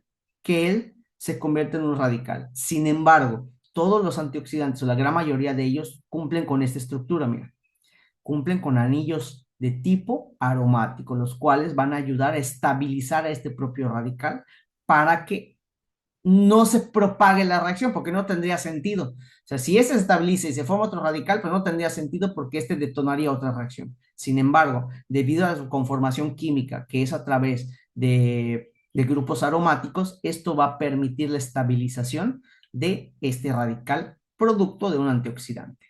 Vamos a ver que los antioxidantes son como el fenol, mira que el fenol tiene esa estructura, el pirocatecol, por todas las catecolaminas, ¿no? Pirogalol, el rosolcinol, el fluoroglucinol, la hidroquinona, pues todos tienen esta característica, tienen estos anillos que, si bien es cierto, ellos pueden donar un hidrógeno de sus grupos alcohol, pero este se puede estabilizar gracias a la estructura fenólica, a la estructura no la estructura fenólica, sino la estructura del anillo aromático, para poder estabilizarse y de esa manera no continuar con el ciclo de producción de más radicales libres. ¿Sí? Y bueno, la autooxidación en los alimentos, pues los aceites vegetales, sobre todo los aceites vegetales, los aceites de aguacate, aceite ¿cómo se llama? De que vimos anteriormente, de olivo, etcétera. Pues estos aceites dice que los compuestos rancios generados durante la autooxidación dan un sabor desagradable y un olor fuerte y rancio, lo que puede hacer que el aceite sea menos apetitoso e incluso no apto para consumo. Por eso les digo, consumir nos han vendido esta idea de que los aceites vegetales son la octava maravilla del mundo. No es así. No es así y no lo digo yo, lo dice la bibliografía, lo dicen los estudios y pues ya queda a su criterio futuros nutriólogos que lleven a cabo la labor de investigación, investiguen, chequen, revisen las fuentes de bibliografía, revisen los estudios más recientes que se han llevado a cabo. ¿Por qué? Porque pues ahí hay indicios de que esto está mal, de que nos han estado vendiendo una idea falsa. Entonces hay que tomar en cuenta eso. Los embutidos, la autooxidación de los lípidos en los embutidos puede llevar a formación de compuestos tóxicos, que es lo que van a ver en toxicología de los alimentos, como peróxidos lipídicos, aldehídos y ácidos grasos oxidados. La leche entera y leche en polvo, pues la autooxidación afecta específicamente los ácidos grasos insaturados, ya lo hemos visto, lo hemos repetido mil veces, como los ácidos grasos omega 3 y omega 6, o sea que estos, a pesar de que son nutrientes, no están exentos de la autooxidación. Y si yo no trabajo correctamente con este alimento, no lo preservo correctamente, no lo almaceno correctamente, pues su calidad nutricional se pierde. Quesos grasos, la autooxidación puede llevar a la destrucción de vitaminas liposolubles, la A, D, E y K, que son vitaminas súper importantes para nosotros, entonces la autooxidación las elimina por completo y reducir su contenido en el queso, o sea, reduce su valor nutricional increíblemente. Entonces hay que tener mucho cuidado en el proceso de maduración de este tipo de alimentos. Ok, ya vimos lo que son las reacciones de deterioro y pasamos a lo que son las reacciones de modificación. ¿Cómo se lleva a cabo la modificación química de estos ácidos grasos, de estos lípidos en general? La primera se llama hidrogenación. Es un proceso en el cual se lleva a cabo la incorporación de hidrógeno para transformar aceites en grasa sólida. Ahí viene la jugada. Si ya vimos que los aceites de origen vegetal son insaturados, entonces si yo les coloco hidrógeno y los convierto en saturados, ahí tenemos ese elemento. Entonces aquí observamos cómo, con base a un enlace doble, esto es un fundamento de química orgánica, a este enlace doble lo puede hidratar para convertir en un alcohol, lo puede hidrogenar para convertir en un alcano, o sea, en un hidrocarburo saturado, lo puede halogenar o lo puedo dihalogenar. Estas son reacciones orgánicas que por el momento no nos interesan, únicamente la hidrogenación. Siempre que yo tengo un enlace doble, este es susceptible a hidrogenación, o sea, que se rompa el enlace doble, que cambie ¿cómo se llama? La hibridación del carbono, que es de sp2 a sp3, ya que tiene cuatro enlaces bien definidos, y se lleva a cabo la destrucción de esa insaturación. O sea, de un ácido graso insaturado, obtengo uno saturado. O sea, este concepto se usa en química orgánica para transformar alquenos en alcanos. Y la misma idea la vamos a utilizar para los ácidos grasos. Como un ácido graso de tipo insaturado, lo puedo convertir en un ácido graso saturado. Nos enfocamos en hidrogenación, que básicamente es la incorporación de hidrógenos. Un hidrógeno se va a este carbono, otro al otro carbono, y de esta manera se rompe el doble enlace y lo volvemos saturado. Ahora, este proceso de hidrogenación nos ayuda para la saturación, es decir, la destrucción del doble enlace para que sean puros enlaces sencillos, pero esta reacción también puede conllevar a reacciones no deseadas, que son la isomería geométrica y la isomería de posición. Cuando hablamos de un doble enlace, o carbonos con un doble enlace, así como puede existir una saturación, puede existir una isomería geométrica, que durante este proceso se forme un alqueno o un enlace doble de geometría cis a trans. Esa es una isomería geométrica, ¿ya? Entonces, durante este proceso, si bien es cierto que a mí me interesa la saturación, convertir un hidrocarburo de doble enlace en uno de enlaces simples, pero se puede dar también una isomería geométrica, que un isómero de tipo cis se convierte en un trans o viceversa. Entonces, aquí ya tengo una reacción no deseada. Y tres, una isomería de posición. Si yo hablo de la posición del doble enlace que está en la posición 3, me la cambio a la posición 5 o a la posición 6. Entonces, estas dos reacciones son procesos secundarios que se pueden detonar si no trabajamos correctamente la hidrogenación. Entonces, hay que tomarlo en cuenta para este tipo de reacciones. ¿Cómo será el proceso general? Pues bueno, aquí lo que vamos a ver precisamente, utilizamos un catalizador que es un metal inorgánico que permite la hidrogenación en estos procesos, en donde pues la hidrogenación puede ser completa, en donde se convierte completamente los ácidos grasos insaturados en saturados. Es decir, yo parto de aquí, de un ácido graso insaturado, del punto de partida que es acá, y lo puedo llevar a la completa saturación, que sería esta, en donde ya no hay presencia de dobles enlaces. A eso se le va a llamar hidrogenación completa, en donde el ácido graso insaturado en un inicio se convierte todo en ácidos grasos saturados, en grasas más sólidas, sin generar ácidos grasos de isomería trans. Y la hidrogenación parcial, pues es aquella que convierte solo parte de los dobles enlaces en enlaces simples, generando grasas de tipo trans. O sea, que este puede generar, aquí vemos un isómero cis, vean por qué es un isómero cis, porque los radicales están del mismo lado, acá, los dos abajo, los dos arriba, el isómero cis. Pero si yo me fijo en esta reacción, en esta transformación de acá arriba, vean que la geometría, por eso se llama isómeros geométricos, ya cambia. Aquí está el radical 1 y aquí se movió el radical 2. Aquí ya tenemos un isómero de tipo trans. Entonces, una hidrogenación parcial es aquella en la cual sí existe conversión a ácidos grasos saturados o parte de los dobles enlaces sí se destruye, pero los enlaces dobles que se mantenían se van a seguir manteniendo, pero cambia la geometría. Ya habíamos visto que si comparamos la geometría de un ácido graso de tipo cis a un tipo trans, lo peligroso del tipo trans es que permite un mayor empaquetamiento y este empaquetamiento es el que favorece la acumulación de materia grasa en los capilares, provocando pues enfermedades en la circulación sanguínea. Pues aquí este tipo de reacción no es deseada, porque si bien el enlace, al ser un enlace doble, pues es susceptible a autooxidación, que es lo que acabamos de ver.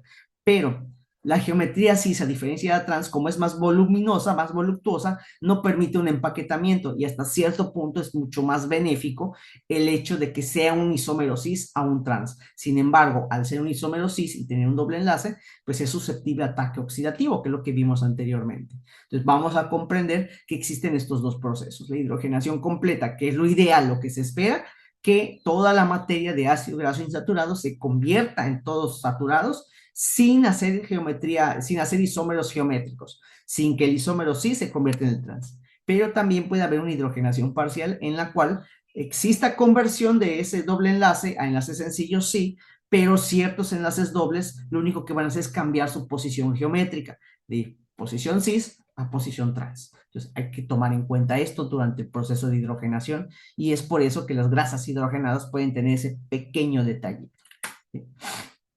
¿Cuál es el objetivo en los alimentos? Pues miren, si yo tengo un aceite vegetal, el aceite de cacahuate, por ejemplo, es un aceite por tener ácidos grasos insaturados, lo que lo hace líquido a temperatura ambiente. Entonces lo que voy a hacer es transformarlo en esto, en mantequilla de maní, crema de cacahuate, ¿sí? Entonces es el mismo tipo de aceite. ¿Qué es lo que cambió? El hecho de que hidrogene este aceite. Entonces, las grasas que están en este grado de insaturación, o sea, que son líquidas, los aceites, pues tienen un conteo bajo en grasas trans. Pero cuando yo las hidrogeno, acuérdate que hay una hidrogenación parcial. Si bien es cierto que gran parte de los enlaces dobles se destruyen, pero se mantienen otros dobles enlaces que incluso cambian su geometría. Entonces, cuando nosotros llevamos a cabo este proceso de transformar un aceite vegetal, hidrogenar el aceite vegetal y llevarlo a una grasa sólida o semisólida, como sería la crema de cacahuate, pues el alto contenido de grasas trans en este alimento es peligroso. Si yo consumo mucho de este alimento, me encanta la crema de maní, lo pongo en mi pan tostado, lo pongo en mi francés tostado, pues incrementa el riesgo de taponamiento arterial, ¿sí? Y no estoy consumiendo manteca de cerdo, ¿ok? No estoy consumiendo grasa de tipo animal, estoy consumiendo grasa vegetal, que es grasa de cacahuate, aceite de cacahuate, pero por el proceso de hidrogenación que posiblemente se hizo de manera parcial, pues esto hizo que el aceite, que es líquido, tome una textura semisólida, que es del gusto de los comensales, la mantequilla de maní, pero la consecuencia, ¿cuál es? Que están incrementando los ácidos grasos tipo trans. ¿Ok? Incrementan y puede ser riesgoso un consumo excesivo de este tipo de alimentos. Te invito a que veas si tienes en tu casa, en tu alacena, crema de maní, voltea y ¿qué va a decir?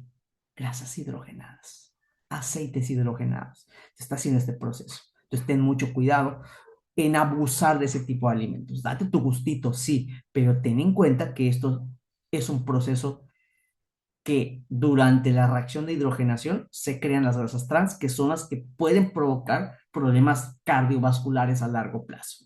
¿Ok? Además, súmale a esto que cuando tú abres tu crema de maní, está sellada. No hay interferencia con el oxígeno. Ábrela, ¡pum! ¿Ves cómo se infla? Y esto hace que el aire ingrese y a esto súmale autooxidación. ¿Sí? Entonces, ahí ya tenemos un detalle muy crucial con respecto a este tipo de alimentos. ¿Sí? Mientras más sólida se vuelve la grasa vegetal, mayor es el contenido de grasas tipo trans. Entonces, hay que tener mucha moderación en este tipo de alimentos. Si mi paciente llega y presenta elevados niveles de triglicéridos, se va a todos estos alimentos. Pero es que no me vas a consumir ningún tipo de alimento, ni crema de cacahuate, ni crema de avella, no, nada, nada, porque esto conllevó al proceso de hidrogenación y lamentablemente el proceso de hidrogenación no es controlado la mayor parte del tiempo y hay producción de grasas tipo trans. ¿Okay? Industrialmente, ¿cómo se lleva a cabo? Pues a través de un catalizador en donde tenemos, bueno, a través de un reactor en donde tenemos tres elementos: el aceite vegetal, el hidrógeno, para la hidrogenación necesitamos hidrógeno, y un catalizador que puede ser un metal, níquel, platino, paladio, que en los tres se van a ir combinando, las palitas van a ir agitando para que se combine el catalizador con el aceite y el hidrógeno y se dé el proceso de hidrogenación. en la reacción sucede en un sistema trifásico porque tenemos tres elementos. Tenemos el aceite que es líquido, el hidrógeno que es gas y el catalizador que es sólido. Eso es un sistema trifásico, ¿sí? En donde estos van a interaccionar con el objetivo de convertir el aceite vegetal en una grasa sólida o semisólida, que tiende a ser una grasa animal, pero no es una grasa animal, es una grasa vegetal hidrogenada de forma total o parcial. Entonces, no nos vendan gato por liebre. La margarina, pues eso es aceite vegetal hidrogenado y por eso tiene esa textura un poco más sólida. ¿Sí? Pero no quita el hecho de que también proviene de un organismo vegetal y puede ser riesgoso su consumo excesivo por la generación de los ácidos grasos tipo trans. ¿Sí? Una vez alcanzada la hidrogenación requerida, se detiene el gas y se enfría hasta unos grados por encima del punto de fusión de la grasa para mantenerla en su fase líquida. ¿Sí? Inespecificidad de la reacción. Yo tengo un ácido graso, ahí está, un ácido graso de tipo insaturado con geometría cis, que es esta en forma de barquito, en donde pues podemos saturarlo. Lo ideal en el proceso de hidrogenación es que todo este ácido graso se sature de manera directa, formando al ácido esteárico, ¿sí? Donde se rompe completamente el enlace doble y ya tenemos un ácido altamente saturado sin mayor problema. Pero ¿qué sucede? Cuando la hidrogenación es parcial, ¿sí?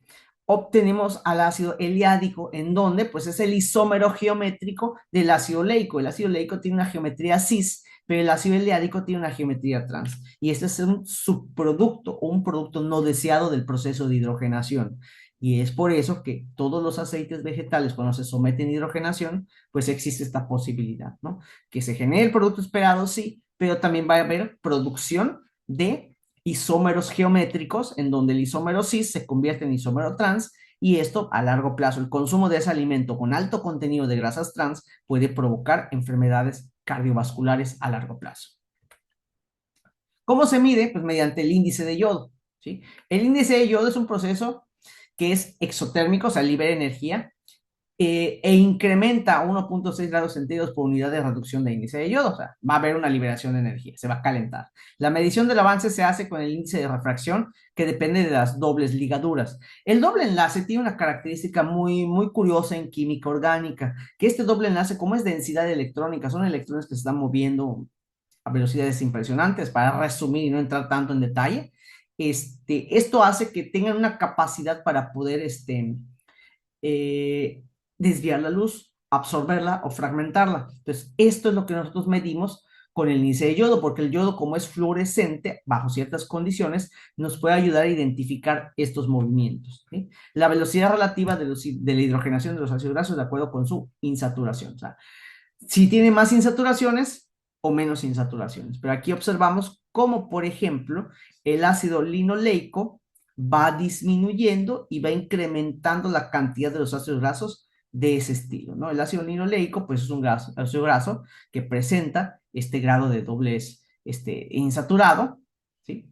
Y a medida, no insaturado, pero es un ácido graso, sí, es saturado, presenta dobles ligaduras, pero a medida que pasa el tiempo y el índice de yodo lo decae, observamos cómo aparecen este otro tipo de ácidos grasos, pues que se deben al proceso de hidrogenación de manera específica. Es una manera de medir cómo se da el avance de esta reacción en concreto.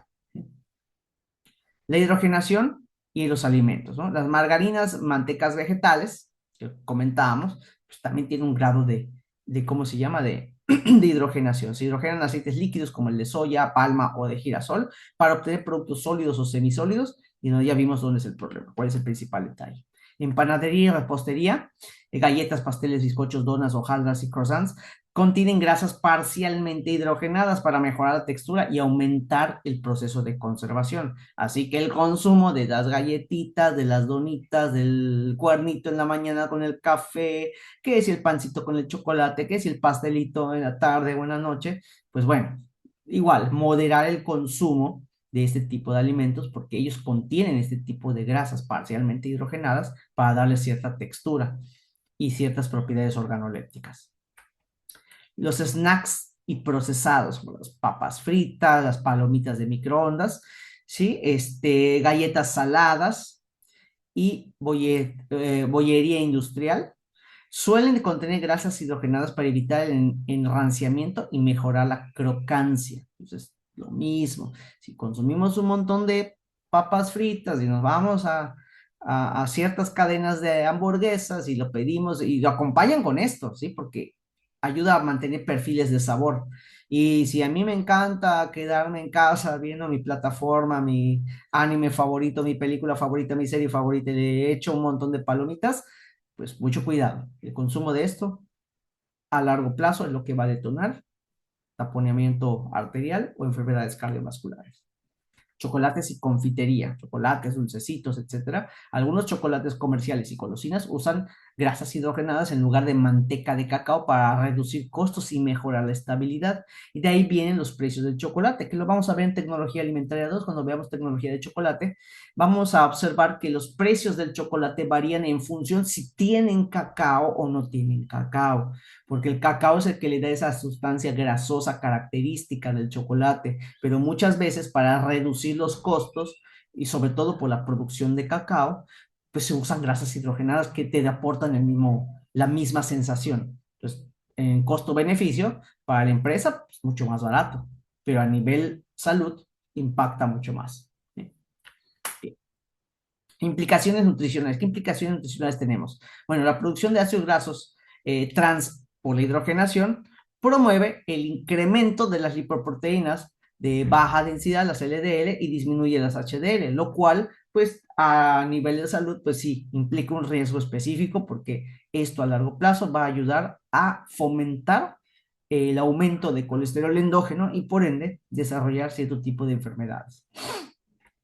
A nivel inflamatorio, aumenta la producción de citoquinas, que esto lo van a ver en fisiopatología, cómo las citoquinas desencadenan un proceso inflamatorio, que son proinflamatorias, entonces aumentan la inflamación, lo que conllevaría pues a inflamaciones en los tejidos. Taponeamiento arterial, incremento de depósitos de triglicéridos cuyos ácidos grasos sean de tipo insaturado.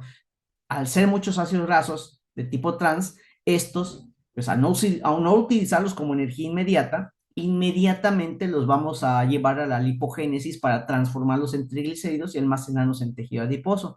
Pero la característica es que estos ácidos grasos trans se empaquetan y es lo que ocasiona, mira, ocasiona la producción de costras de grasa, lo que dificulta el flujo sanguíneo y esto puede conllevar a problemas cardíacos.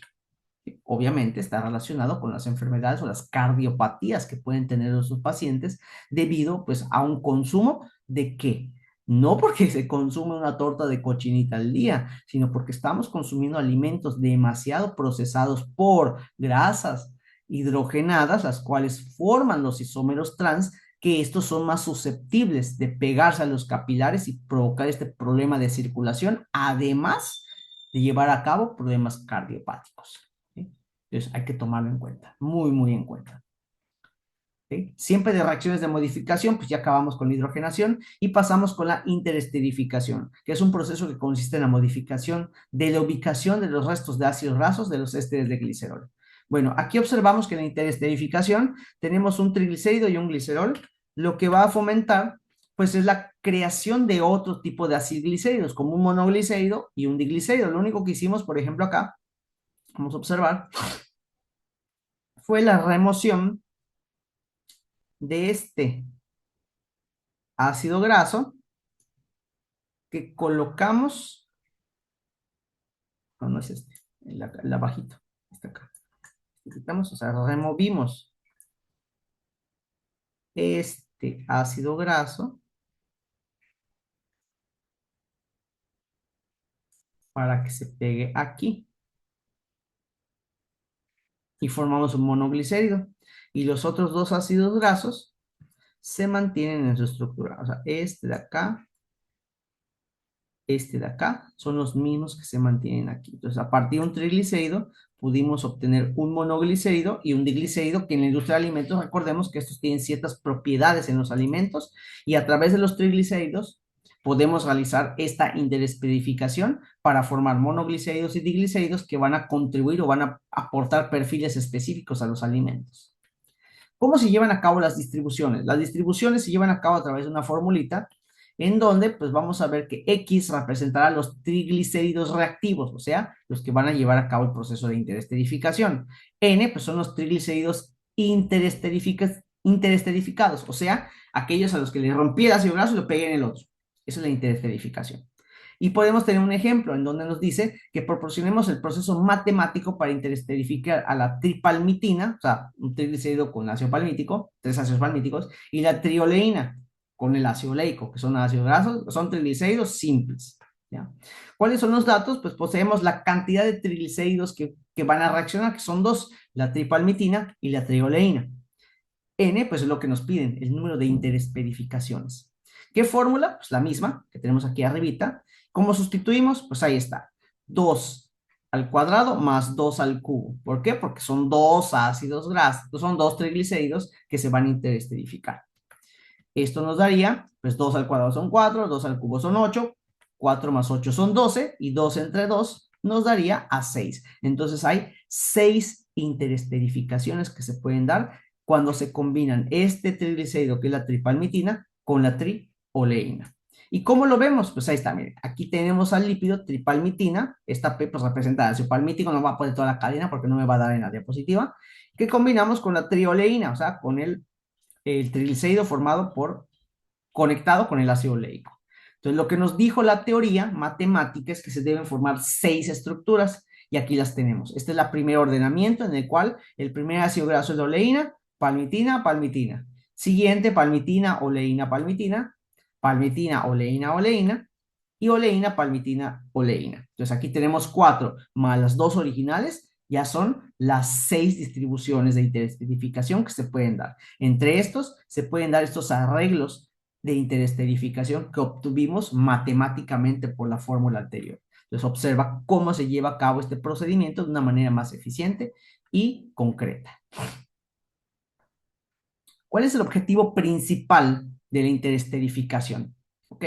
Bueno, aquí tenemos dos triglicéridos, uno que en su mayoría tiene ácidos grasos insaturados y el otro son puros saturados.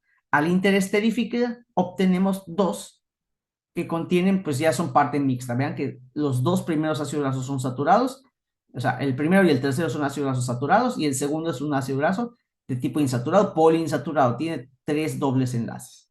¿Sí? Entonces, ¿cuál es el objetivo? Provoca cambios físicos y químicos en los nuevos triglicéridos producidos por el reordenamiento de los ácidos grasos. O sea, las propiedades físicas y químicas que tienen estos nuevos triglicéridos, porque ve que son dos, estos nuevos triglicéridos, son distintas a los triglicéridos originales, a este y al de acá. ¿Sí? Y pues esto podemos observar que reduce, este proceso, ¿qué es lo que hace? Reduce el número de ácidos grasos trans. Velo aquí en etiqueta, ciertas margarinas que se producen a través de estos procesos, les confiere la textura que necesitamos, pero ve acá, sin la elaboración de ácidos grasos de tipo trans. Esta es una estrategia que se utiliza en lugar de la hidrogenación, porque ya vimos que en la hidrogenación el ácido graso vegetal, sí es cierto, se rompen ciertos dobles enlaces, pero se producen ácidos grasos de tipo trans. Aquí no. Cuando hablamos de una interesterificación, lo único que hacemos es permutar las posiciones de los ácidos grasos para los nuevos triglicéridos, lo cual fíjate que en ningún momento formamos ácidos grasos de tipo trans. Cuando se da esta interesterificación, ve que tenemos el ácido graso de tipo cis. La geometría aquí es cis. En todo punto la geometría es cis. Cuando se da la interesterificación y se cambian de lugares, obtengo dos nuevos triglicéridos, pero ve que la geometría aquí sigue siendo cis. O sea que este proceso me ayuda a que estos ácidos grasos aporten lo que necesito del alimento sin crear ácidos grasos de geometría trans. Entonces, esta es una nueva alternativa que permite diseñar alimentos en los cuales el contenido de ácidos grasos trans se vea reducido dado a este proceso de interesterificación, ¿sí? A diferencia de la hidrogenación. Por eso es importante checar el contenido nutricional de esa margarina o de ese producto que proviene de un aceite vegetal, que ahora ya es una grasa tipo sólida, semisólida, para observarlo. Si hay contenido de ácidos grasos trans, lo más probablemente es que ese proceso haya sido de hidrogenación y es de una hidrogenación parcial. Pero si en el contenido de la tabla nutricional observas que no hay presencia de ácidos grasos trans, pues lo más probable es que haya sido un proceso de interesterificación, el cual una de sus ventajas es esa, permite permutar la cantidad de ácidos grasos en los triglicéridos confiriéndole propiedades físicas y químicas diferentes y manteniendo la geometría del enlace doble. Si la geometría empieza en cis, como vemos acá, se mantiene en cis. No hay un proceso que lo cambie de configuración a un ácido graso tipo trans, lo cual al consumirlo de manera muy habitual puede provocar ciertas afecciones. Entonces, ahí tenemos el objetivo principal de este proceso de interesterificación. Como te comento, existen más procesos, más reacciones en los lípidos, pero los más importantes a nivel nutricional y a nivel de tecnología alimentaria, que es lo que vamos a ver en las próximas asignaturas, pues es lo que necesito que conozcan dentro de la materia de bromatología de lípidos. ¿Sí? Y bueno, pues muchas gracias por tu atención. Espero que este video te haya sido de alguna ayuda, haya despertado curiosidad y hayas conocido algo nuevo. Nos vemos el próximo video para ver la parte de bromatología de proteínas, en la cual pues ya terminaríamos el curso de bromatología de los alimentos. Nos vemos hasta la próxima clase. Chao, Nutris.